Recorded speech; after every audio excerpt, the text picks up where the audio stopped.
Oh, my goodness. I want an avatar. I know. I'm going to create one after this. I saw that. We're all going to be in our office after this, like making an avatar. That's going to be what y'all see instead of our face is our avatar. There you go. Okay, Yeah. I'm going to go ahead and let folks in. So let's see. Okay. So we want to welcome everyone as we're getting ready to get started. It's a good opportunity to check your speakers, make sure the volume is set for what you want. And we will be starting here very, very shortly. So if you're just joining us, go ahead and let us know in the chat who you are, what kind of business you have, and where you're joining us from. This event is opened up across our network and actually from anywhere in the country. So we are certainly glad to have everyone here with us today. So with that, let me go ahead and I will start through the slides because we want to make the most of your time here with us today. So the recording has started, and I'm going to thank you for joining us for this live event online with the staff of Del Mar Apex Accelerator. And today we're going to focus on becoming TxHUB certified so that your small business can sell to local and state agencies. And if you're interested in learning how to start that application process to become certified, this is the presentation for you. I'm Jean Smith. I'm the training coordinator with the University of Houston-Victoria Small Business Development Center. We are recording the presentation.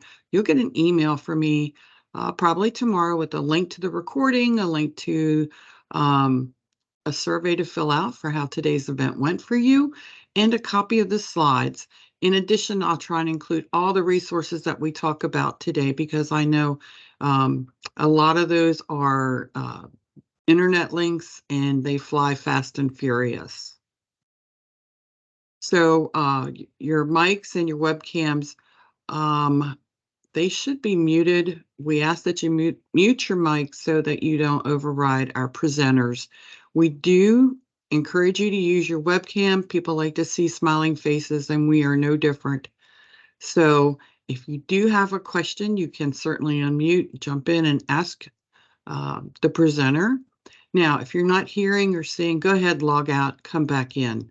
I will tell you that if you are having audio issues, check those speakers and your audio settings and understand that your internet connection can affect the quality of your sound.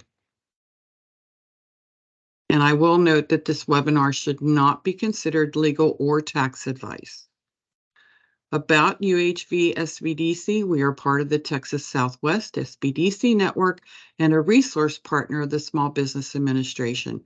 We are funded in part through a cooperative agreement with the SBA as well as the state of Texas. And as you can see on the organizational chart, our network is hosted at UTSA under the Institute for Economic Development. And under that, there are 9 field centers, of which the University of Houston-Victoria SBDC is one. And for all of our SBDC centers, our mission is to foster small business success. Throughout this network, and you see it outlined in blue, we cover 79 counties. Our center in particular covers 11 counties, and you see them outlined in red. In addition, if you want to become a client of the SBDC, no matter where you're at, you can go to UHVSBDC.com, select the new client sign up, and you can select the center that covers your area. If you're not sure who your center is, then you can go to americassbdc.org, and all you have to do is put in your zip code and it will tell you the closest SBDC, because amazingly enough, there are SBDCs all across this country. And so a small business owner and entrepreneur is never far from the assistance of a small business development center. We all provide no-cost, confidential, client-driven business advising that fuels job creation, diversifies the economy, and propels your business to new heights. So if you are not a client, we certainly strongly recommend that you become a client and give your small business that added boost. As I said, the services we provide are at no cost, confidential, client-driven. So whether you're pre-startup, startup expansion, or transition, our business advisors are available for the life of your business. As I said before, we do not provide legal or tax advice, and we are not the SBA. And you can see on the slide several of the types of resources you can get from your local SBDC, in addition to the no cost and low cost business training that we do provide, just like we are doing today. Now, we are working in teams today. That is our format, and we do encourage you to engage with our speakers and get the most out of today's presentation. So if you have questions, you can put them in the chat box or you can jump in and ask. So let's just make the most of this session. And if you're interested in other webinars that we are offering, you can go to UHVSBDC.com and you'll see a whole list. We partner throughout our network, so there's a wide variety of information and learning opportunities there for you. In addition, we're going to include a link to our newsletter so you can stay connected with us. And if you find that it doesn't meet your needs, feel free to unsubscribe. In addition, there are specialty resources available. You see them on the screen as well. They are from our network office at UTSA, and all our clients can avail themselves of those resources when they work with a Small Business Development Center business advisor. In addition, today we're going to talk about Apex accelerators, and I just wanted to note that they are located throughout Texas. You are never far from the assistance of an Apex accelerator. They're actually across the country. Here in Texas, you can find them at the University of Houston, at the Abilene Apex Accelerator, at UT Arlington. They're in El Paso.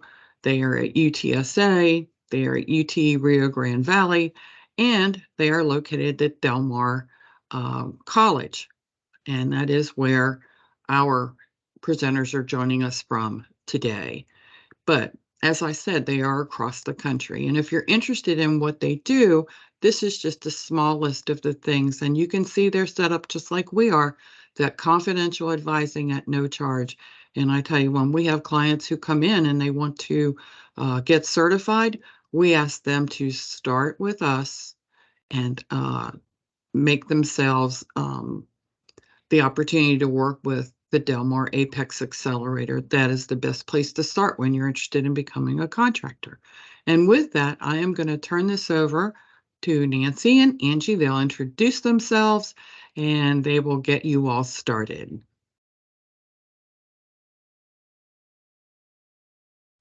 Thank you so much, Jean. Everybody can hear me, right? Yep. Okay, I'm going to go ahead and turn my camera off. But we're going to have, like Jean mentioned, we're going to have questions throughout this webinar. So if you have questions and you don't want to forget it, feel free to put it in the chat and we'll answer the questions, as we go.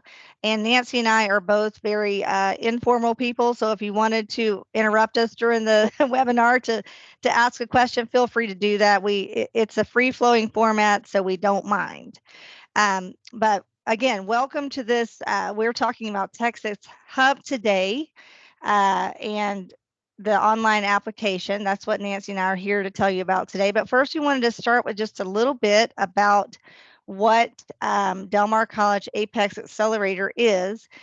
Jean mentioned this briefly, but just for those of you that don't know, we used to be called PTAC, and now we are called Apex Accelerator. And what that really, just in a nutshell, we changed names because we've changed agencies. Now we're under the Department of Defense, and their mission and vision for us is to serve as the axis for existing and new businesses to strengthen the defense industrial base by accelerating innovation, fostering ingenuity, and establishing resilient and diverse supply chains. So really, in a nutshell, they're just trying to get the small businesses back in the in the realm, increase the amount of small businesses that work with the Department of Defense. So that's what we are mission to do. And our vision is a diverse and resilient domestic industrial base that can deliver preeminent solutions to the military and other government users. So that's really our mission and vision. Next slide, Nance. And as Jean mentioned, there are Apex accelerators all over the country. The program started in 1986, and there are 300 all over the country, 7 of which are in Texas. And the Del Mar College branch began in 1996, and we serve 14 counties in our, that's in our service area. Okay, next slide. And here's what we do in a nutshell. We, just like Jean mentioned, I'm going to go over this briefly because Jean did mention this to you, but we provide no-cost confidential advising, and basically we're anything government contracting, whether that's on a local, state, or federal level. You can come to us for that.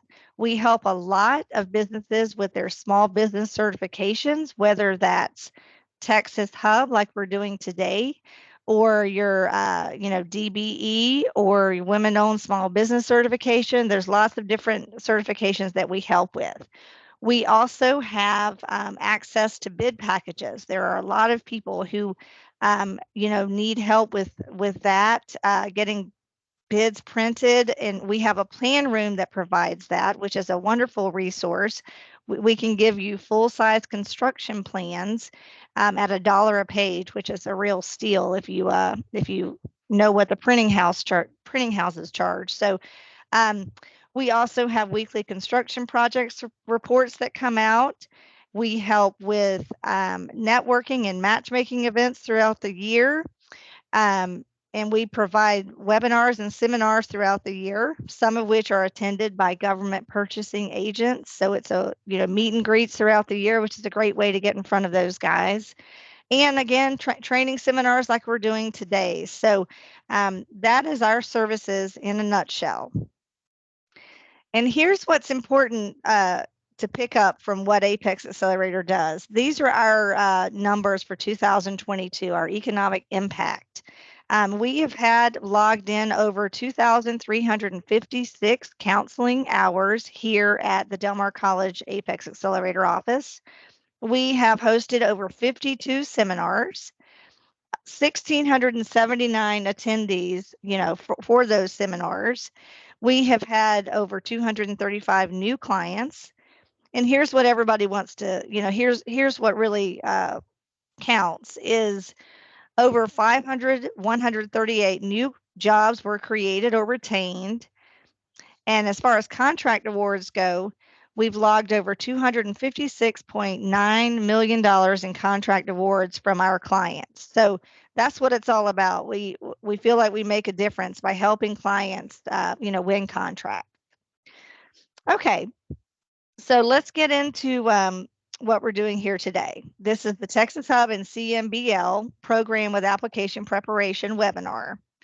Again, my name is Angie Britton, and I'm joined with Nancy Phillips, and we're going to be kind of tag teaming, the presentation. So let's start with, what is TxHUB? TxHUB is, stands for Historically Underutilized Business. And that's any profit-making corporation, sole proprietorship, partnership, or limited liability company in which at least 51% of the shares or stock or other equitable securities are owned by one or more persons who are Texas residents and members of any of these groups: Asian Pacific American, Black American, Hispanic American, Native American, or women. So if you fall within those categories, you qualify as a historically underutilized business. Okay, so who qualifies? Like I mentioned, you need to be a small business size standard, and this is from the Code of Federal Regulations. You'd be classified as a small business. Your principal place of business must be in the state of Texas. You must be an economically disadvantaged person that falls in one of those groups that I mentioned earlier, or a service disabled veteran of at least greater than 20%. And then you need to be a United States citizen or a naturalized citizen. Again, a Texas resident, and you must own at least 51% of the business with active participation and control. And we'll talk about these things a little bit more later. Okay, so what is the goal of this program? The goal of the HUB program is to actively involve historically underutilized businesses in the Texas procurement process and ensure that you receive a fair share of the state business. That's what it's all about. State agencies and universities are required to make a good faith effort to include hubs in their purchasing plans. So I want to go over the numbers a little bit. Next slide, Nancy. So the state agency hub goals, here's how it falls out. So there's with heavy construction and other building, the state agency goal for hubs is 11.2%. And then the other categories, all building construction is 21.1%. They try to use hub vendors. And then special trade construction, 32.9%. So you can see how those numbers fall. And the next slide, I want to talk about the benefits of being a hub vendor. First of all, there is no charge to be a hub vendor. And Nancy and I will talk about this in a minute, but there are lots of agencies out there that try to charge for different, different services, but just trust us. If you're going to an agency that's trying to get you hub certified and they're charging you money, you don't need to do that. That's what we're here for, to help. So there should be no charge for your hub certification, and it's good for 4 years. So once you do all the paperwork, you can sit back for 4 years unless there are any changes, and it has to be renewed every 4 years. And then state agencies are required by law to use the HUB directory and the centralized masters bidders list. That's CMBL. We're going to talk about that in a few minutes, but they're required to use it. So in my opinion, it's if you're qualified to be a HUB vendor, go ahead and get registered, and then you're going to have, you're going to be visible in the HUB directory. It's free marketing, in my opinion. So another perk is for purchases of $5,000 or less, state entities can directly contact a business on the HUB directory to buy goods and services. They don't have to go through the bidding process and all that. So if it's a small item they're looking for and they're trying to find a HUB vendor, just the fact that you're visible on the HUB directory can help you. And the Texas HUB directory is also searched by prime vendors who are looking for certified HUB vendors to include in their HUB subcontracting plans. Any projects that are over $100,000 must have a HUB subcontracting plan in place. So that's another way you can be visible, is through, for prime vendors that are looking for HUB dealers or vendors. And again, it's just another increased exposure to the general public and a way to market your business to other businesses. So those are the benefits. Okay, and I am just real quick, I don't know that I mentioned it, but all these slides are going to be available to everybody. We're going to provide them after this webinar. We're going to, Veronica's going to email it to you. So you'll have all this for reference. And notice throughout the slides, you're going to see links. When you're in the PowerPoint, you'll be able to click on these links. And I like this one because there's a lot of information about HUB expenditures and the numbers and all that, and that's available on this slide. You just click on there and you're going to see this. I'm not going to dive too deep into this, but I just wanted to show you there's money to be had here. If you notice, total statewide expenditures, fiscal year 2022, the state spent, total statewide expenditures were 28, I guess that's billion, right? That's hard to put that many numbers, over 28 billion total statewide expenditures. And if you notice, the HUB percent was 11.83% of that. So that's a big piece of the pie that HUB vendors can get from all that spending. And if you notice who owns Texas hubs, the eligible hub groups, it's broken out and you can see the number of hub groups. You've got in fiscal 2022, the number of certified hubs was over 16,528, and they break it up by the different groups listed there. So you can see, there's a lot of hub vendors that are participating in this program and hopefully benefiting from it. So in your free time, feel free to click on that and just get more information on the hub report. It's out there for you. Okay, the next slide. Between fiscal 2021 and fiscal 2022, if you notice, the state's overall spending decreased by 8%, and that's $2.5 billion. But the total hub expenditure percentage increased from 3.28 million in fiscal 2021 to 3.41 million in fiscal 2022. So even though the overall spending decreased, the amount that they gave to hub vendors increased. So, that's a positive. Hispanic American and women-owned hubs received the most expenditures with $1.11 billion and $1.49 billion respectively. So again, just some more numbers I wanted to show you, and all this is available on that web link from the slide before if you wanted to look at that independently. Okay, next slide. And again, I just wanted to point out, who receives hub expenditures in fiscal 2022. Hub Hispanic American owned businesses received 32.64% of the state hub expenditures, and women owned businesses were awarded with 43.58%. So you can see how the that pie breaks out. So, there's also subcontracting numbers listed below as well that break out the different categories: heavy construction, building construction, professional services, and what have you. So, okay, so that's the numbers. And I'm about to hand it over to Nancy, but I wanted to go over a couple of things that when we advise clients, we always start right here.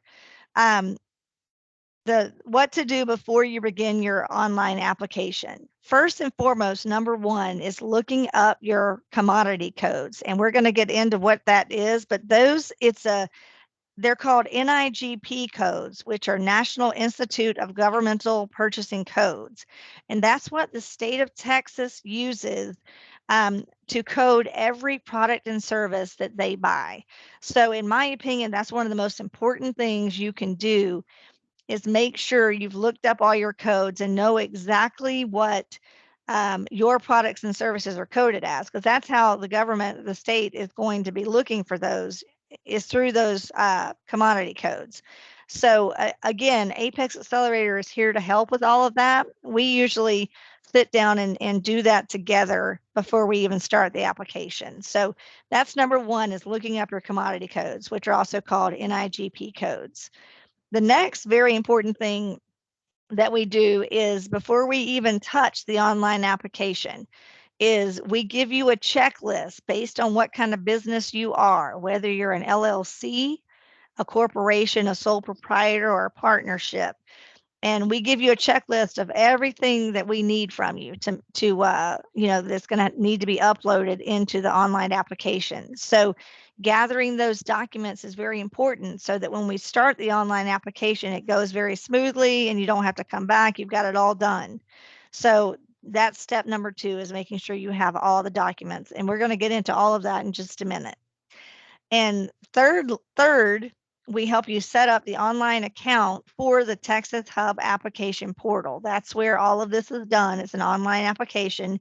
Years ago, it was all, snail mail. It was a paper application, but nobody does that anymore. Now it's just, electronic, and you upload all your documents and boom, you're done. So that's basically what we say to do before you even begin with the application. Okay, so now I'm going to break for a second before we start Nancy's part of the presentation, and see if there are any questions so far. And I'm looking in the chat. If anybody has a question just on eligibility, maybe, feel free to ask it. And if not, I'm going to turn it over to Nancy. Nancy, let me see if I see any questions. Okay, no questions so far. So Nancy, I'm going to turn it over to you. Great. Thank you, Angie, and everyone. Thank you for being here. Again, my name is Nancy Phillips. I'm a procurement specialist here. Work with Angie at the Del Mar College Apex Accelerator. We're going to kind of take a couple slides to kind of show you some of the first steps in creating your account or verifying if you have an account for this online portal. Through the online process, we complete the application and upload any supporting documents that Angie mentioned. We will talk a little bit more about what those supporting documents are a little later in the presentation. Application, once it is submitted, is assigned to an analyst, and that analyst will go through. They're looking to verify your eligibility. They are going to look at all the documents you've uploaded, and they do go through, they do read every single thing that is submitted, and sometimes the vendors will receive an email from their hub analyst asking for questions or further clarification. And all of those, whenever you get that email, it directs you back to the portal. And it's very simple to go in and answer their question and upload any documents that they've asked for. And then certified vendors can enter their profile and print their HUB certificate from the online portal. We do want to make a note here. I guess for probably, the past few months or most of this year anyway, we have seen that it can take about 2 to 3 months before the application is even assigned to an hub analyst. They have told us that they have received an influx of requests this year. I think there's a little bit of transition and maybe some open positions that they have. So it is taking a little bit longer to get through this application process. Hey, Nancy. Yes. A question came in right as you started. Michael asked, can the product sold be retail or wholesale? That was one of the questions that just came in. And the answer to that is yes, it can be anything that can be sold to the state of Texas. That's what I'm, right? Right. And, there are some of our clients, let's say, that sell or can sell specific, say, IT components or items that someone might need in a computer lab or even calculators. They're looking to buy, especially with the universities that are trying to also meet their hub goals. They are looking to buy those type of commodities. And what you would simply do is you're kind of the middleman in between your supplier and that agency or university. And what you would do is, you take your rate and then you're going to add kind of your percent markup on it. And that's the price that you present to them as your selling price. Does that answer your question, Michael? You're welcome. Okay. Okay. So for those who are previously Texas HUB certified, when you come into this online application, you will probably find that an account has already been created in the online portal that is operated by B2G now. You can look up your account, change your password, and you don't want to create a new account whenever you come out to this environment. If you're a first-time HUB vendor applicant, we're going to look up to make sure that there's not already an account in the system. I'll kind of talk a little bit about why we see that happen. Sometimes if you already have an account that you've created at the state controller's e-systems, which is where you manage your tax-related business, the system's going to identify that account. And so that's why we always want to go through this initial step whenever we get started. And so with that, we'll create an account. This is what the site looks like, and we do have a live link here at the top if you want to know how to navigate directly to this page. And this is a screen that pops up once you go into the portal. And the first thing, as we mentioned, you want to go in and look up the account lookup. So we're going to select that option. And when we come to this screen, there's a variety of parameters that you can use to search. We do recommend that you only put in one search criteria at a time.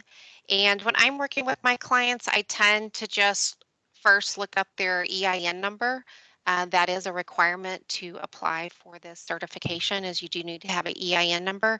And so what we'll do is come in, type that in, see if they appear, and then if it doesn't, then I sometimes might come in and put their name or a different search criteria just to double check to see if anything comes up.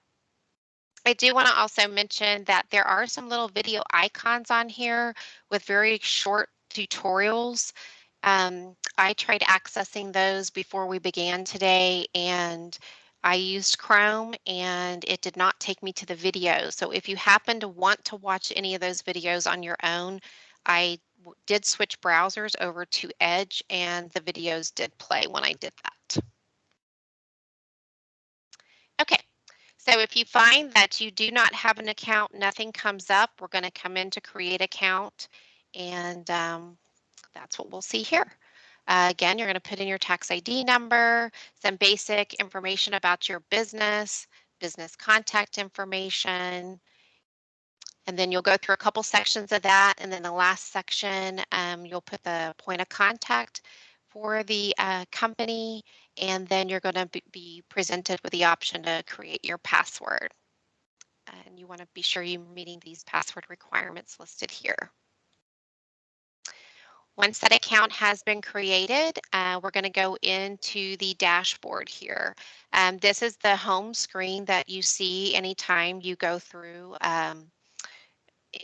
every time that you log in. And to get to your dashboard, you're going to want to always come in and hit this home button here. Okay. Okay, this is what your dashboard looks like here. If you've been previously certified as a hub, or maybe you have a DBE certification, DBE also uses the B2 Now platform. And so you may have some information that shows up in the certification center or in the dashboard up here. If you have started your application and maybe didn't have all the documents that you needed, or just didn't complete it all in one fell swoop, then whenever you log back into your dashboard, you're going to see under this top section here that there is an application that's been started, and then we can click that button to access and get back to where you left off. Anything that you do in here, the information you type for the application, any documents you upload, they will be saved in the system. All right, so in order to access the application, you're going to come over here under the key actions, and either you can renew your application or start a new one. You're going to be presented with kind of some questions that determine whether or not you are eligible for this certification. And so you're just going to say whether or not you are currently certified or if you've never been certified. And then again, depending on how you answer the questions, you will be presented with some different options, and you'll need to just select the one that's appropriate for you. And then if you've answered it favorably and the system recognizes that you can start an application, you're going to select here for submit a new certification. This is the first screen. This is going to, even though you've put in some company information, again, you were just creating your account. Now this is information that's being input for the actual application. And so you want to go through and fill out all of this information. Just know that the address that you put in here and the company email is what will appear out on the HUB database. So you want to be sure it's something that is an email address that you have access to and check regularly. We have a note here under company type to be sure that you are paying close attention to which business structure you select from this little drop-down menu. What you put into this box is going to later determine what company documents do you need to upload before you submit the application. And so just want to be sure you select that properly. And then when we come under eligibility requirements, it is going to again ask some questions that it wants you to answer. I know it seems a little redundant, but again, we are now in the application portal. And we want to make note that whenever we get through all the screens in this part, once we go to the next screen, a clock starts after this page. And what that clock is for is when we get to this, the next section, it starts a 90-day clock. And with that, you have 90 days to submit the application. And I know that seems like a long time because we try our best to have you as prepared as you can be with all of your documents, but sometimes things come up. And so if you, for some reason, do not submit your application within those 90 days, the application is just automatically purged from the system and will have to start all over. Now, your account will still be there, but the application itself, when you log in and go to your dashboard, there's going to be nothing there. And none of your saved documents, everything disappears. So we try really hard, as Angie mentioned, to prepare our clients before we get to this stage because, you know, I've had one or two clients that couldn't track down a birth certificate or something that proved their ethnicity and their applications purged while they were trying to get what they needed. So I just like to let y'all know about that. Okay, so that's kind of my section. I'll be turning it over to Angie in a moment so she can talk more about the types of documents we need. Are there any additional questions? Yeah, let's give it a second for any questions. Oh, that's a good one. Lisa just asked, how many businesses can one vendor have on HUB? And Nancy, the way I answer this question is as long as they have a different EIN, right, and are eligible, the ownership structure is 51% or greater, you can have as many as you want, right? Correct. Yeah, it's all you know, it has. And one thing so does that answer that, Lisa? You could, as long as there are different EINs and you're in the ownership, like let's say you have 3 businesses and one ownership structure, let's say Lisa, you qualify as a woman-owned woman-owned, business. If you own 51% in all 3 of those, then and they all have different EINs, then you can register all 3 of those. Now, let's say one of the businesses you only own 34% or 35% or whatever the case, then you wouldn't qualify based on being the woman has to own 51% of the business in order to qualify based on that group. Does that make sense? And let me just clarify that, Angie. Yeah. It's not so much the individual having 51%, but the qualifying applicants need to equal 51% or greater. So, if 2 women only own, 33% each, then it's going to take both of them to meet the eligibility criteria. And obviously, I just used women as one of the, Hispanic American. Same applies. If there's 3 people that own a company and 2 of which are Hispanic American and they equal more than 51% together, then you qualify with the 2 of them, right, Nance? Yes. Yeah. Correct. So that's a good question. Are there any other questions? Oh, and one other thing I wanted to mention, a couple of things. The clock that Nancy mentioned, we have both had that happen to us. It's not like 91 days and you might be okay. It's 90. It's a hard 90 days. So it's automatic. After that 90 days, it goes away. So it has broken our hearts a couple of times. Yes. With people, that's why it's so important to get the documents gathered first before you even hit any buttons. And then, it saves you a lot of grief. So, and also regarding the picking which business type you are, we've had this come up as well. If you accidentally pick the wrong business structure, let's say you weren't paying attention and you picked corporation instead of LLC or vice versa, and then you realize halfway through and you're trying to fix it, there's no way to fix it. You have to delete that application and start again because we've tried. You have to just start over. because it's a completely different application. So I just wanted to make that point. Or you agree with that, Nancy? Because I know it's true because I've seen it. Okay, yeah, I haven't run across that, but it makes perfect sense that it wouldn't Yeah. let you do that. Yeah, it's a completely different application, so they won't let you. I've tried. Okay, so are there any other? Oh, here's another question. Let's see. How many years of financials are needed to apply for HUB? Okay, that is a good question. And Sylvia, I'm actually going to answer that in a second, but I'll go ahead. The only financials that are needed really are taxes for the Texas Hub application. That's really the only financials that are needed. And they're going to ask you for your most recent, filed taxes. So, and if it's a brand new business, and I know I'm kind of skipping a little bit, Nancy, but it's because she asked this question. But Yep. if it's a brand new business who hasn't filed income taxes yet, that's okay. You would, in lieu of that, you would supply a balance sheet, with your income, in lieu of taxes. So I hope that answers the question, Sylvia. But any other questions before I move into the actual documents that are required? You're welcome, Sylvia. Okay, so I'm going to keep going, Nancy. Next slide. Okay, and if you have questions throughout this information, feel free to put it in the chat or interrupt us, and we'll answer it right then. Okay, so I wanted to start by saying this, because we mentioned the different types of business structures, and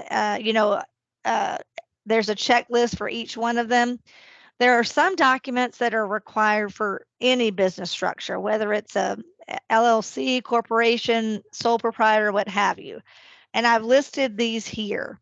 Now, remember, when you start this process, you're going to actually get a checklist that is very useful, because you can just check it off whenever you get a document, and it's covered. But for our presentation today, I'm doing it like this, so you can see the ones that are required by all business structures. And then I'm going to break it down a little further to show you, based on your structure, what differences come up with different documents. So a signed statement of eligibility is required from any business structure, and that's something that's found on the portal. You just download it and sign it. It basically says you're eligible to be a Texas Hub vendor. Official photo ID, your driver's license, and that suffices for two things: official photo ID and your proof of Texas residency.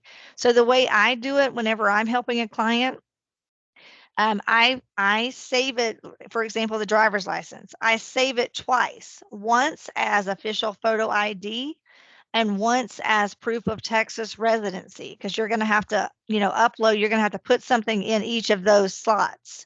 So I upload it twice, save it twice. Proof of U.S. citizenship. That can be either birth certificate, a passport, or a certificate of naturalization. So that's definitely required for any business structure.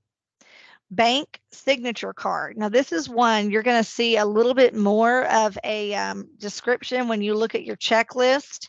But a bank signature card is basically a document that says who the current bank signature, or who has access to the bank account. It's going to have to show the business name, the primary checking account number, and all individuals who are recognized as authorized signatures on the account. So if you're not sure if you have this or not, just look for something that has this information on it. And if it doesn't have all three of those things listed, just ask your bank for it, because they know what that is. It's called the bank signature card, and it has to be signed. Yes.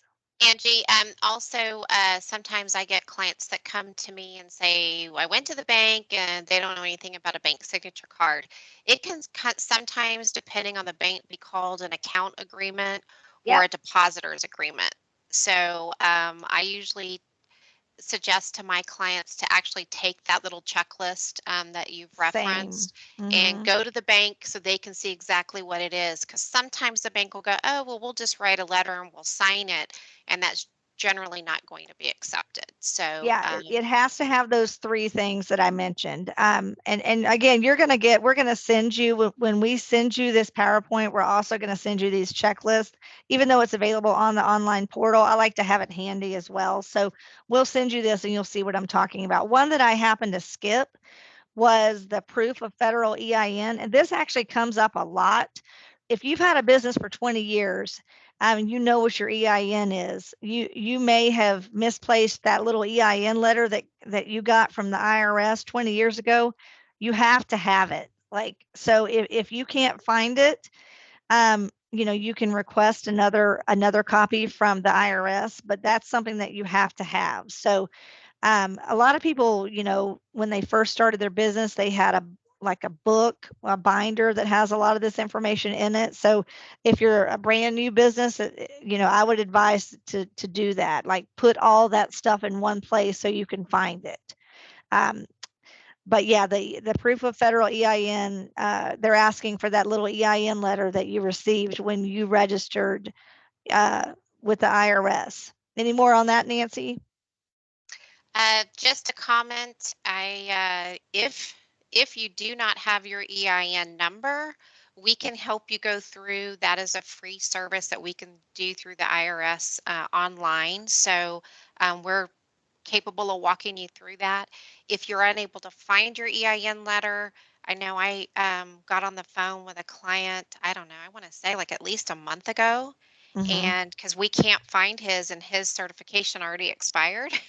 Oh, So it's already been a month and he has yet to receive anything in the mail. They will either fax it or mail it, and they will not email it. So nope. just note, if just right now, if you can't find that, let's not even start your application until we get this part settled. Yeah, exactly. And if I'm not mistaken, and I don't think I am, you can't like email the IRS asking for or you fill out a form online. You have to call. Like you have to call them. I'm pretty sure I remember that correctly. Is that right, Nancy? That's what we did. Yeah, I I don't didn't think find a there's an way to do it option. online. Yeah, I think you have to call. So don't lose your EIN letter. If I could just don't lose it. Okay, here's another thing that just came in. Can we get an EIN number while your LLC application is still pending? No, you can't complete your application without the EIN. If that's what the question is asking, can we get an EIN number while your LLC application is still pending? Because the way the application works is it won't let you continue unless you've uploaded everything, one of which is the EIN. You know what I'm saying? Angie, Yes. I think Michael might mean that when they have submitted their certificate of formation um, to the Secretary of State, possibly. Oh, okay. So he means the LLC application, not the HUB application. I'm sorry. Correct. Yeah, I read it. I read it wrong twice, actually. Yeah. So yes. Now, you don't need an EIN when you're doing your LLC? Um, when you're filing the paperwork for your LLC, do you not need an EIN then? I don't believe so. Okay. So okay, gotcha. So yes, you can. I misunderstood the question, Michael, but yes, you can get your EIN while you're waiting on your Secretary of State paperwork. Sorry about that. Okay, so another thing that everybody will need is a signed business site lease agreement. Now, there are a lot of home-based businesses out there, so if you don't have a lease on your space, if it's your home, then you just provide a current county tax appraisal statement in that slot. So in lieu of the business site lease, you would have your county tax appraisal statement. And then as we talked, Can I make a sure, comment there as well, Angie? please, Sorry. no worries. Because it's happened to me quite often. So either you lease, an office or you operate out of your home or apartment. It does matter whether or not you own the home or if you rent a home or an apartment. I had clients that we supplied a copy of the rental agreement with the application, and that HUB analyst came back and said, hey, great that you provided this. However, we also need a letter from your Mhm. lessor stating that they know you're doing business out of this location. And so that's something I try to obtain before we even start the application, because we've actually had some issues getting those type of letters. That's a good point, Nancy. Thank you. Well, And lastly, on this slide is the most recent federal income tax return. We mentioned this in one of the questions that was asked, and we wanted to point this out because it's come up a couple of times lately.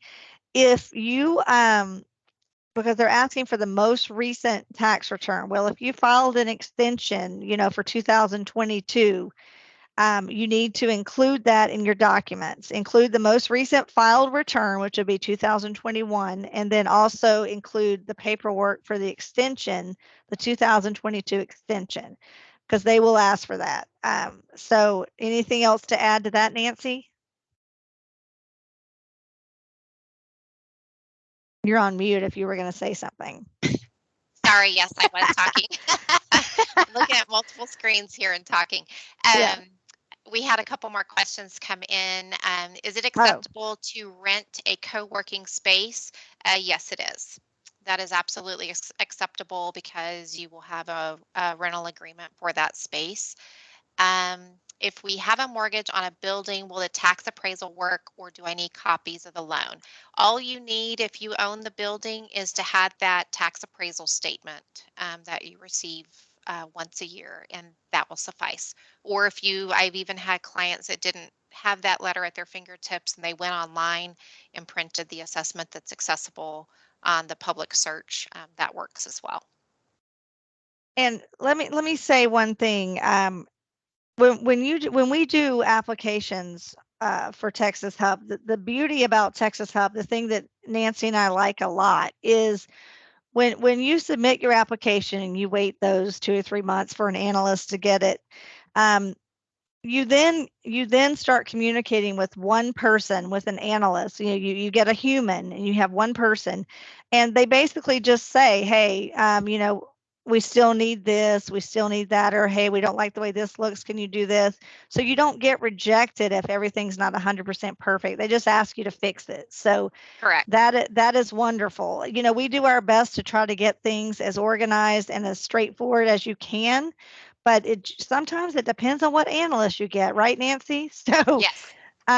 So sometimes they'll like a set of minutes and somebody else won't like it or whatever, but so don't think you're going to get rejected if something's not 100% right. They just ask you to fix it and re-upload something. So I think we have another question. New Yes. business, no tax return, but a balance sheet is okay, correct? And that is yes. Absolutely. So you don't have to, be in business for 10 years to be to get TxHUB certified. If you're a new business and you haven't filed taxes yet, there's a balance sheet that is provided. It's downloadable, and you fill that out and put that in place of the tax return. So good question, Lisa. Okay, any other questions before we move on to the next slide? Okay, let's keep moving, Nancy. Okay, so again, when I mentioned earlier, we can't stress enough, keep all this stuff together. If you are in the process, like I think Michael was, or someone asked a question about if you're in the process of doing your LLC application, when you get all of that paperwork from the state, put it all in the same place so you can find it. Here are some documents that we're going to be talking about in detail in a second, but I just wanted to put it on one slide. Things that usually gives people hiccups. So I just wanted to put it on one slide. Certificate of organization or formation. This is coming from the Secretary of State. So, when you do that paperwork in the very beginning, just keep that little certificate of organization and formation. And Nancy, please jump in here. I know we're going to get to this.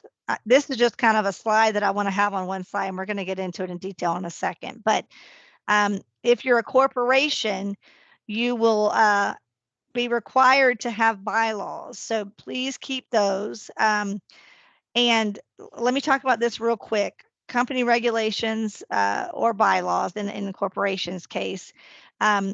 Nancy and I and Robert, who's another analyst here or procurement specialist here, we don't, we don't do bylaws or company regulations. We don't pick those for you.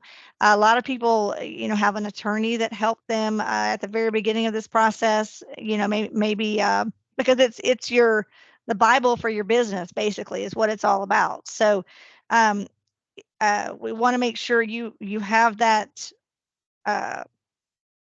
picked out and done ahead of time so that I guess, the blueprint for your business. Does that make sense? Nancy, do you have anything else to say on that, on bylaws and company regulations?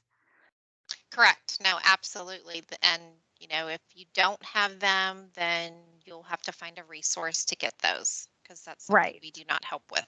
Exactly. And we're going to get into to what this is in a minute. Stock membership issuance ledger sheets. It's a lot of words, but basically it's just a spreadsheet that shows the ownership of your business. And you can download this off of the online application. And Nancy and I help with these all the time because it can be a little tricky. But we'll get into this in just a minute. So I'm just doing an overview right now. Minutes. I can't stress it enough. A lot of companies will get formed and they don't do minutes. Like now we're going to talk about this in a second. If you're a single member LLC, for example, you don't have to have minutes. You can kind of waive this because it's like you talking to yourself, if it's just a single member LLC. But if you're not a single member and there are other members, you're required to provide minutes of your initial, like the first set of minutes that you ever had when you formed as an LLC, well, corporation too, but we're going to get into all that. But my example right now is LLC. You have to have an initial set of minutes, and then you also need to provide your most recent set of minutes, your annual minutes. So that trips up a lot of people that didn't do that from the very beginning. And if you didn't do it, if you've been in business 20 years and you didn't do it, you can still apply for your certification. You just have to kind of backtrack and do minutes. Does that make sense? So you just, because we know you have meetings. Everybody knows you have meetings. You just have to backtrack and put it in writing. Nancy, anything else to add about minutes for now? I'll probably save my comment for the next couple slides. Gotcha, because you know what's coming. And Michael asked the question, if we are a single member LLC, do we still need bylaws and regulations? I think I answered that after you asked the question, but no, you don't. Michael, it would make more sense if you could see the actual checklist that I have in my hands, but you will have a checklist and it's going to say on it for if you're an LLC under minutes, and I'm going to read it so you'll see. It gives you, it says submit meeting minutes for meetings held within the last 12 months. And then it says under here, let's see, where is that thing? Single member LLCs, not operating under formal company regulations or company operating agreement similar to a sole proprietorship. In lieu of minutes, you just have to provide a signed and dated statement on your company letterhead that basically says you're a single member LLC, so you don't have to provide the minutes. And it also has to have your current members, in this case, it would be just you, because if it's a single member. So you just do a letter of explanation, basically, that says you don't have to provide them. That's what you do if you're a single member LLC. Now, bylaws is not, bylaws is corporation specifically, but in your case, an LLC, it would be company regulations. And all of this stuff, a lot of these questions that are coming up, please, whether you're in Corpus Christi or somewhere else in the state or country, reach out to your Apex Accelerator because they make this part a lot easier. Okay. Operating agreement, the document that includes the rules and regulations for the management of the company. Operating agreement and company regulations is the same thing. That's interchangeable. Right, Nancy? They say it can be either company regulations or operating agreements. Really, that's the Correct. same thing. For an LLC, that's the same thing. And then articles of organization. I always say it's the one that has the Roman numerals on it. When you when you get stuff from the Secretary of State, you get a certificate, and then you also get one that has like Roman numeral 1, Roman numeral 2. Those are the articles of organization. It's filed with the Secretary of State to start the LLC. So let's go to the next slide and get into it a little bit more. Okay, so I did this slide just so you could see the difference. It's an overview of the difference in what's required for an LLC, corporation, and sole proprietor. Those are the three main ones that we deal with. And if you notice, if you're a sole proprietor, you don't have to provide any of these on this screen. You don't have to provide an operating agreement, bylaws, certificate or articles of organization, the current membership interest, transfer ledger, minutes, or stock certificates. You don't have to do any of that. All you have to do is, and remember, you're going to have access to these slides, but all you have to do are the mandatory documents that are required for all business structures, which, if you remember, was like the statement of eligibility, the proof of U.S. citizenship, the photo ID, and all of that stuff at the beginning. So I just wanted to show you that if you're a sole proprietor, the paperwork becomes a lot less daunting. And then just for this purpose of this slide, if you were an LLC, you provide an operating agreement. You don't have bylaws. You provide a certificate, articles of organization, and then you provide the current membership interest transfer ledger, both the original and annual minutes, and you don't have stock certificates unless you issued those, but normally people don't for LLC. So does that make sense? I just want to show corporations tend, they absolutely require the most amount of paperwork. You're going to have stock certificates.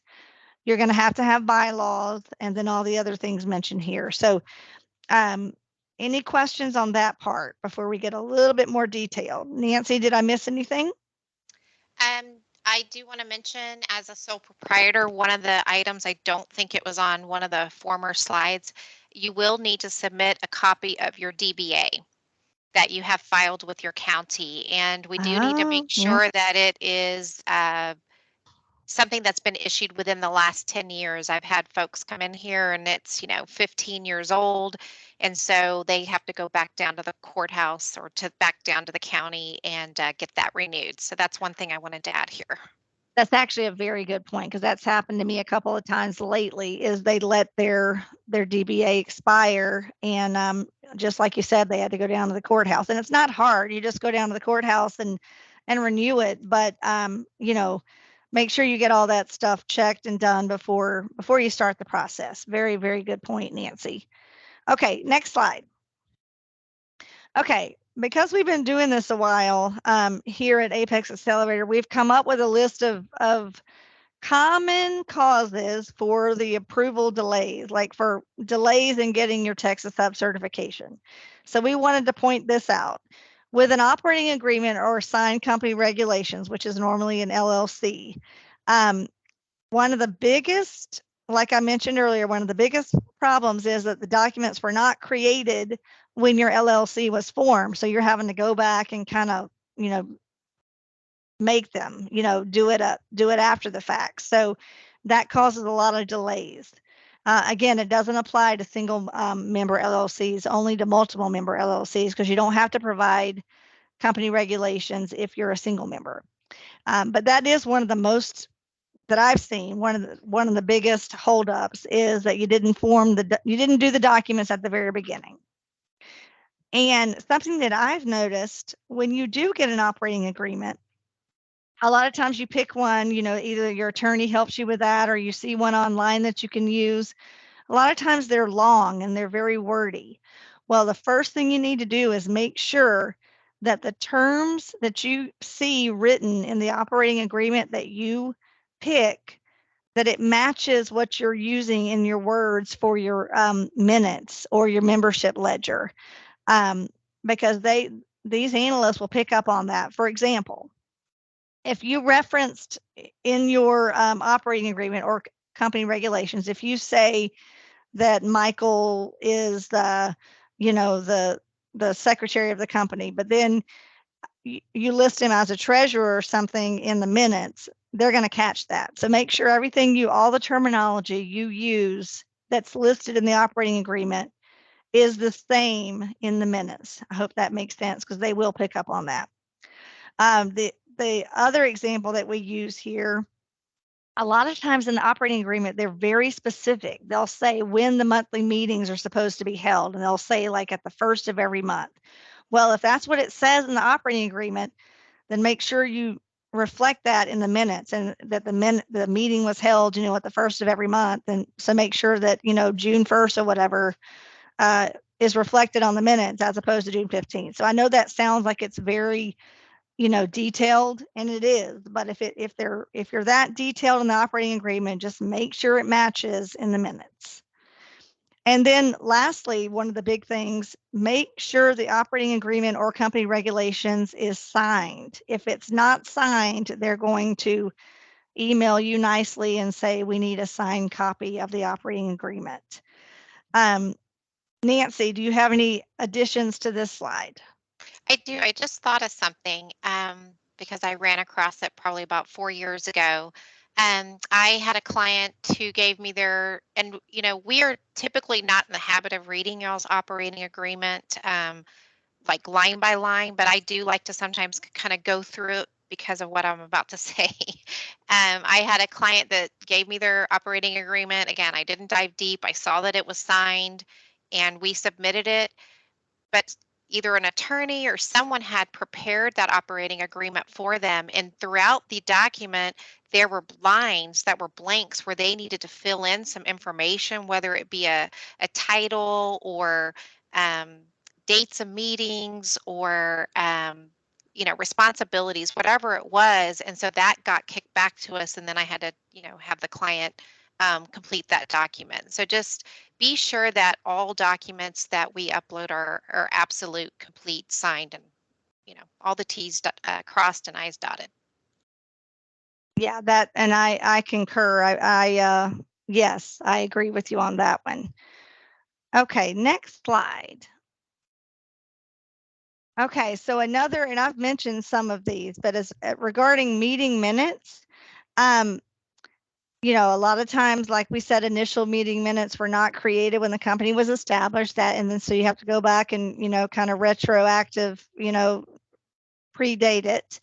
And a lot of times this will happen. Amended minutes were not created when the ownership or the company structure changed. And this happens a lot. You'll have somebody buy somebody out, you have an ownership change or something. Make sure that's reflected in a new, an amended minutes, because that needs to be provided as well.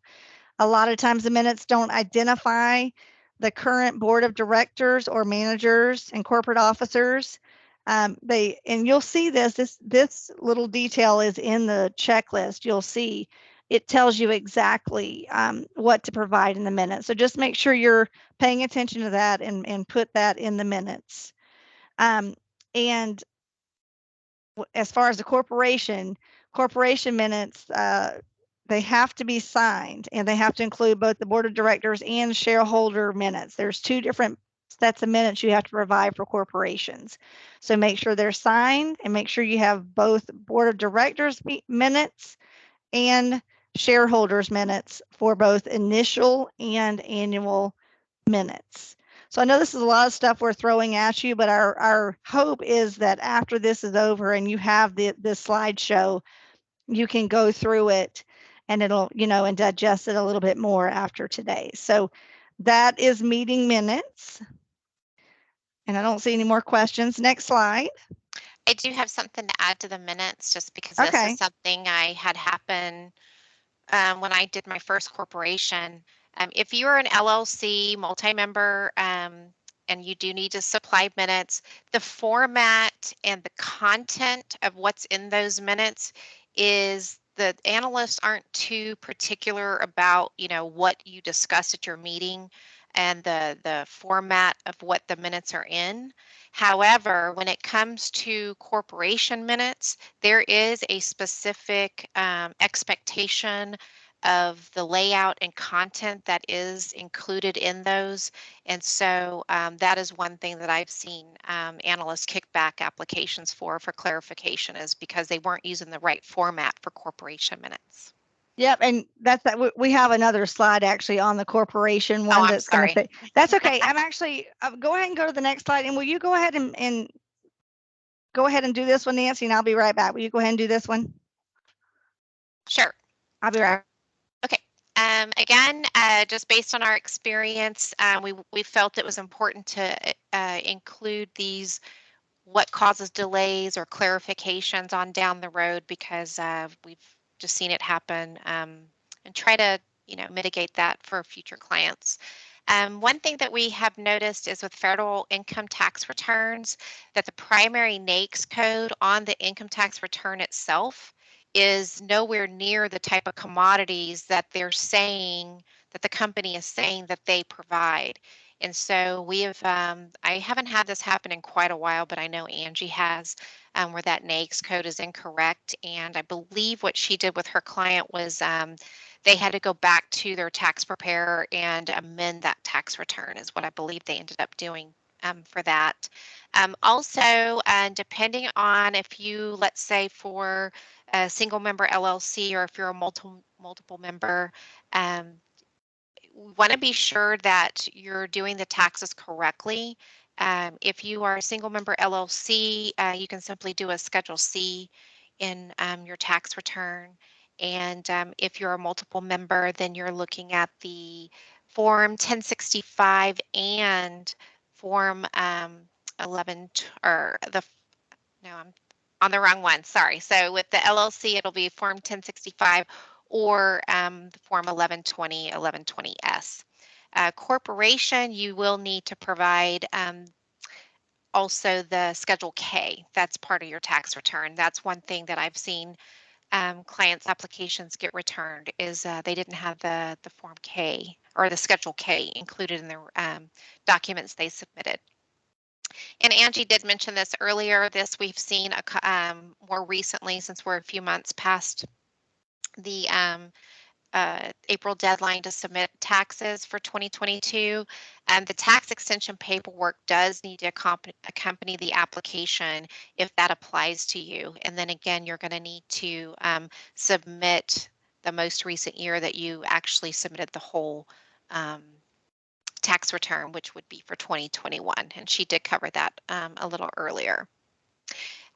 If you are a new business and you've never filed a tax return, that is fine.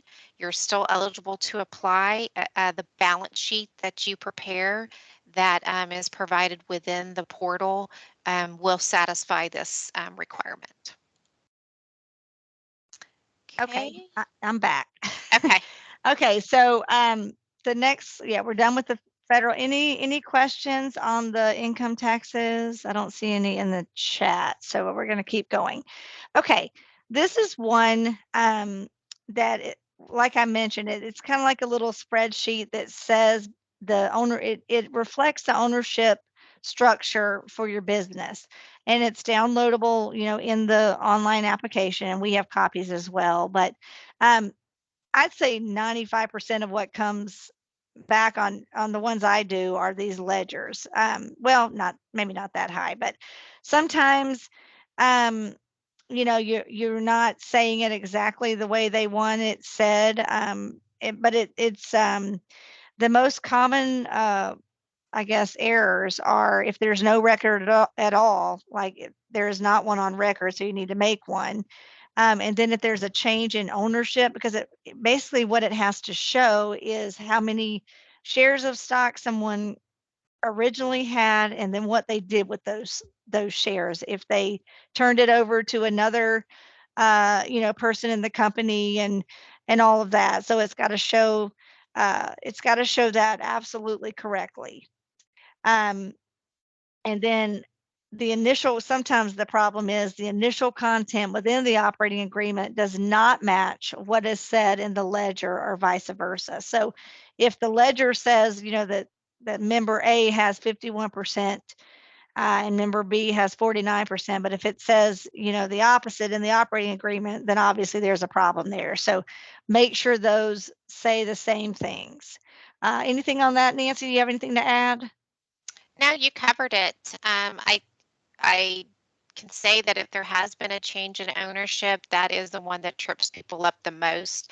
We actually, sometimes it's very rare, but clients will come to us and their attorney help them prepare that document because there was a change in percent of ownership or share of stock. And we submitted it and it gets kicked back to us. I mean, the attorneys didn't even fill it out correctly. So it is kind of tricky whenever we get to that point, but we will help work through that with you. And the analysts are really great. If you have questions on that, you can always email them and say, hey, did I do this right? And, they'll kind of work with you on that and make sure that's filled out properly. Okay, thank you. All right, so that's it for the transfer ledger. And then the next one I think is the corporation only one. This is the one we were talking about earlier. When you see on the checklist, stock certificates, they're usually talking about corporations there. And again, when you first started the company, make sure you did this correctly, that you did stocks and that you kept them, that you issued stocks and that you kept them in a safe place, and make sure they're numbered correctly. A lot of times they're not numbered at all, and you're going to need the numbers in the ledger thing that we mentioned in the last slide. So make sure the stock certificates are numbered. A lot of times the transfer of shares are not documented on the stock certificate, because on the back of a stock certificate that's where you're supposed to put the transfer of shares. Like, for example, certificate 1, if you are transferring that certificate to someone else, you have to document that on the back of that stock certificate. So make sure that's done. I think we mentioned this, but a lot of times the change in ownership is not reflected on the stock certificates properly. So, just try to make sure that is done. And then again, specific format. This is what Nancy mentioned earlier. The minutes for a corporation, there is kind of a structure they have to follow. So a lot of times we'll see that when the minutes are provided for the board of directors minutes or the shareholders minutes, that they're not in the format that they need to be,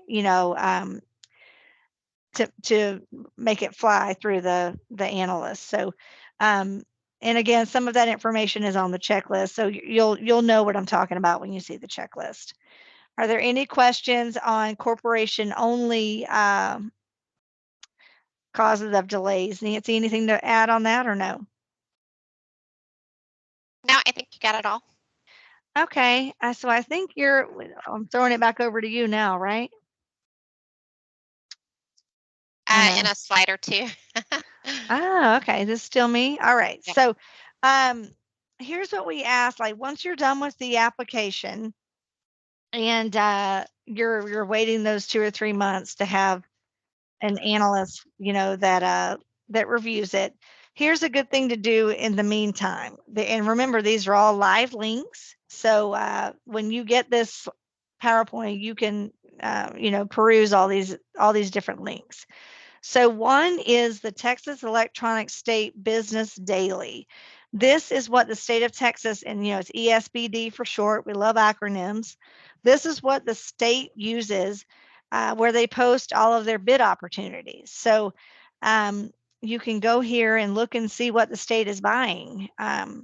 So that's a good resource. And the other bid sites that are available to you are your local bid sites. You can see, in our case, Apex Accelerator's e-bid match, which has a lot of federal I think it's more than just federal, but federal, state, and local, I guess. And then the local bid posting sites, like in our case, the City of Corpus Christi, their supplier portal, Nueces County, City of Kingsville. If you went to our website, you would see all of these links there. So this will just give you an opportunity to see what these local government agencies are buying and what's out there for hopefully for you to get a piece of. So, and familiarize yourself with the different agency specific purchasing policies and thresholds. And again, we have links down there for you when you want to look through all of this information. Next slide, Nance. Okay, so now, are there any questions? We're close to wrapping up now, so we just want to see if there are any questions before Nancy had finished the rest of the presentation. Any other questions on what I've covered or anything? I don't see anything in the chat right now, Nancy. Okay. So go ahead. All right. So now that we've kind of gone through the application, you've addressed any clarifications the HUB analyst may have for you. What do you do now that you're certified? Think of the Texas HUB certification more as a marketing tool for your business.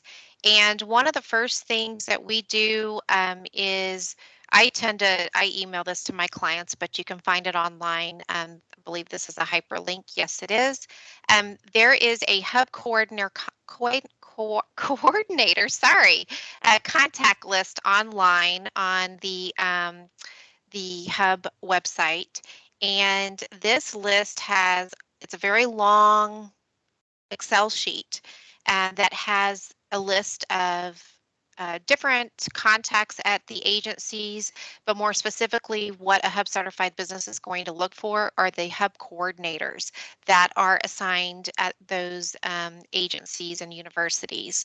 And so what I would do is go through and just do a sort, put all the HUB coordinators up at the top, and then kind of make a decision on who is, maybe pick the top 10 that you want to reach out to. And the way that you would kind of decide who you want to reach out to is you kind of need to know their buying habits. And so we would go back to the ESBD that Angie mentioned and try to do some research on past awarded contracts and or current contracts that are out for bid. And anything that you find on the ESBD, it is generally going to have a value for agencies, a minimum of $25,000. That's when it's by law, they have to post those bids publicly. And then universities, that number is 50,000. And so you're not going to see the small buys generally out there because there's different guidelines based on the buying threshold of how they reach out and solicit for those services or goods. But anyways, this HUB coordinator contact is a great marketing tool. And so it'll have their phone number and their email address. And I would say if when you get to this point, work with your advisor at your Apex Accelerator, whichever one you work with, and maybe kind of practice what you're going to say, or maybe ask for guidance on what to say in the email. And also, I'll talk about this, I think, in a couple slides, but prepare a capability statement. So you want to, because this is for marketing, you want to market yourself as a Texas HUB certified business on your company website, any social media platforms that you promote yourself on, within your capability statement. Also, not listed here, what I would recommend is to also include that on your business card. Don't think of your business card as just information about the basic company details. If you're trying to use that card for government contracting, you do want to list what certifications you have. Maybe you have one that's just for state agencies that has your NIGP commodity codes on it, and maybe one for federal that has your NAICS code on it. So you kind of want to use that space properly on your business card, the front and the back. Also, there are HUB outreach events. There's a hyperlink here that are promoted throughout the state.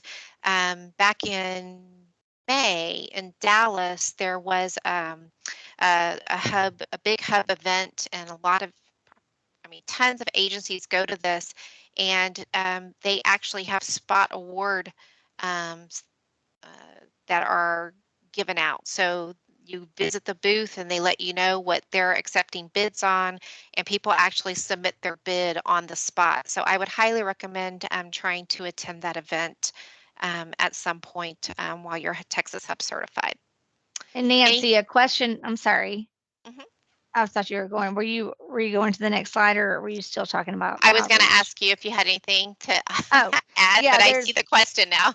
Oh, okay, so if you, Jorge says, if you offer different services, do you need different hub applications? And that's a great question. You don't. That's the beauty of the commodity codes, the NIGP codes. You put all of those, like for example, a construction, a construction company could have several different things they offer, like roofing or, HVAC or plumbing, whatever. You put all of those codes within your one hub application. So no, you don't have to have, and there are lots of businesses that do that. It's very rare. Like I don't know of any business, unless you're like, I don't know, there's a few, but most times you're going to have many NIGP codes that you're listing. Correct. So And yeah, good question, Jorge. yes, and it's actually very rare that we see someone with just one. But when it comes time to searching those NIGP codes, working with excuse me, I keep saying analyst, working with your Apex Accelerator advisor, will kind of brainstorm and help you do that research through the Hub website. There's a link where we access that database where we do the research on those codes. Okay, sorry, go ahead. No, you're fine.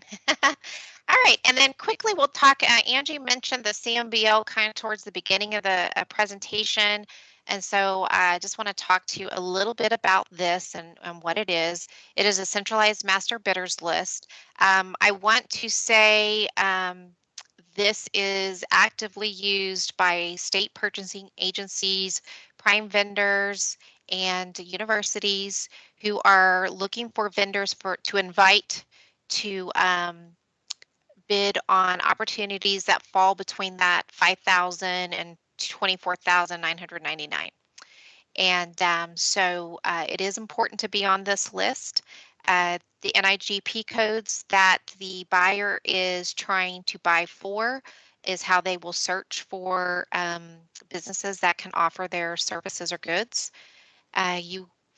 You can search, you yourself can search for competitors and see their commodity codes, because maybe you're like, well, I don't know if I got all of them. Sometimes I'll say, okay, well, who's your competitor? Let's go in and look at their commodity codes and see if we've overlooked something. So it's beneficial to do for that. This is the one thing in government contracting we'll say, yes, it's okay to spend money on. This does have an annual fee of $70. And it's totally up to you if you want to do this or not. We do highly recommend it. There is an online portal. Unfortunately, it is not done through where you've submitted your Texas Hub application. It's on that the comptroller's website, the e-systems. And if this is something you want to do, we can help you go through that process. It will seem a little bit redundant because pretty much everything that you put at the beginning of your application for Hub is what we have to put in for CMBL. But anyways, we've done it, we have record of it, and it's pretty quick to get through it, and you make the payment online. It is a secure site. The good thing about the master bidders list, if you are not eligible to be a Hub certified vendor, then you can get on the CMBL and still be able to market yourself that way to these buyers. And so, some clients tell us they kind of feel left out, that they can't participate.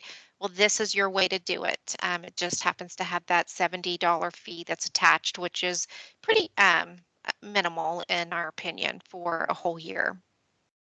The other benefit to having the centralized master bidders list is based on the commodity codes that you've put into your profile.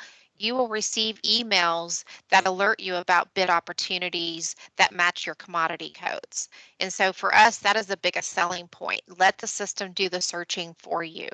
And not everyone has a dedicated individual at their office who can search for these bid opportunities. And so we find that this is just a great tool to take advantage of. Anything else with that, Angie? Oh, are you there? Okay, I I'm see a question. sorry. I wasn't You're I fine. wasn't muted. Yeah, I was gonna say that yeah, for me that I agree and it's the best $70 you ever spend because a lot of times people don't have the time to go look for bid opportunities. So this, as far as the state of Texas goes, they will come to you. The emails will come to you as long as you have your codes in there. So it's money well spent, $70 a year. And there is a question, Nancy. Yes, Do all I of see it. those codes need to also be listed on the tax return? Good question. The only one that the tax returns require your primary NAICS code, which is your federal, I never remember what NAICS stands for, North American Industry Classification System. Is that right, Nancy? That's it. Oh, good. I think this might be the Woohoo. first time I got that. But anyway, that's what goes on your tax return, and that's a whole nother thing. But make sure that's right. Like, let your Apex Accelerator help you with NAICS codes as well. NAICS codes is with anything federal, and NIGP or the commodity codes is state codes. So, Yes. but yeah, so to answer your question, Tiffany, NIGP codes don't go on your tax returns. It's just your primary NAICS code. I hope that was Yes. as clear as mud. Okay. No, that was it was super clear, but a very good question. Yeah, it was. Yes. Go ahead. Okay.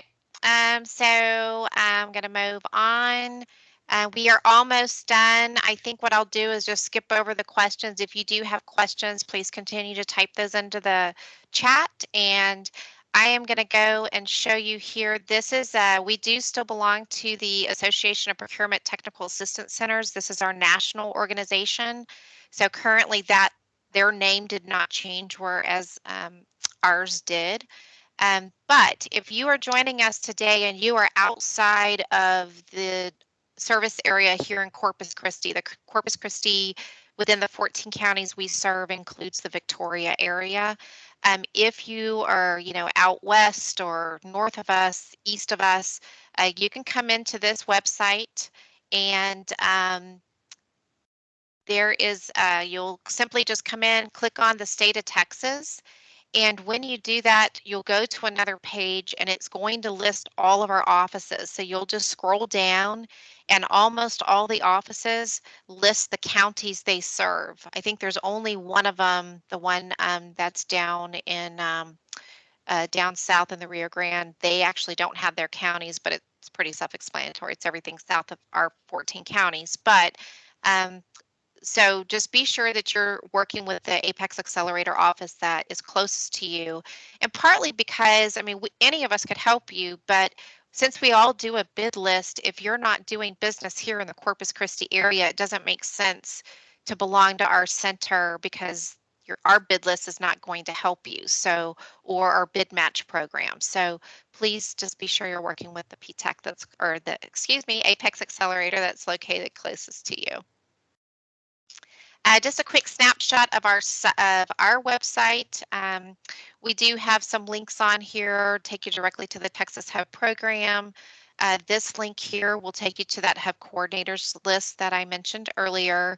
And if you are in our service area, the local tab here, when you open this, it'll open up, the City of Corpus Christi, Goodbye Co-op, it'll open up CCRTA, it'll open up some of the links directly to some of the local agencies. Port of Corpus Christi is on there as well.